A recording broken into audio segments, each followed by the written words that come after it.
लोकात्मा news विशेष वृत्त। सरकारी दवाखान्याचा रस्ता बनलाय मृत्यूचा सापळा। उद्घाटनाला वेळ असलेल्या आमदार महोदयांना गरिबांच्या त्रासाचे सोयरसूतक आहे का? अंबडकर नागरिकांचा उद्विग्न सवाल। सरकारी दवाखान्याकडे जाणाऱ्या रस्त्याची भयंकर दुरवस्था। अंबड विशेष प्रतिनिधी। अंबड शहरात सध्या एकीकडे सरकारी कार्यक्रमांचे आणि नव्या एसटी बसेसच्या उद्घाटनांचे सोहळे मोठ्या दणक्यात पार पडत आहेत, मात्र दुसरीकडे ज्या रस्त्यांवरून रोज शेकडो गरीब, रुग्ण आणि वृद्ध महिला प्रवास करतात त्या रस्त्यांची भयंकर दैना झाली आहे। अंबड शहरातील सरकारी दवाखाना रोड हा सद्यस्थितीत मृत्यूचा सापळा बनला असून लोकप्रतिनिधी आणि प्रशासनाच्या दुर्लक्षामुळे नागरिकांचे हाल होत आहेत।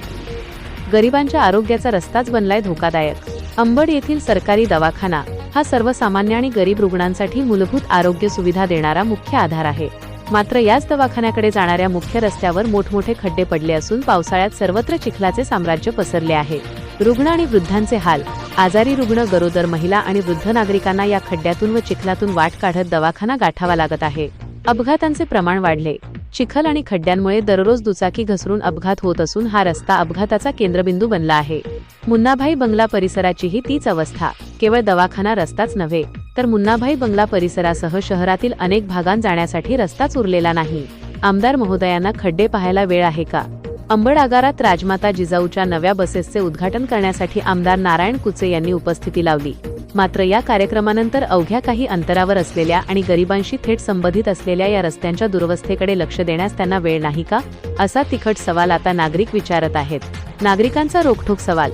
सरकारी दवाखाना हा गरिबांच्या हक्काचा दवाखाना आहे, पण तिथे पोहोचणारा रस्ताच जर मृत्यूचा सापळा बनला असेल तर प्रशासनाला आणि लोकप्रतिनिधींना कशाची वाट पाहायची आहे?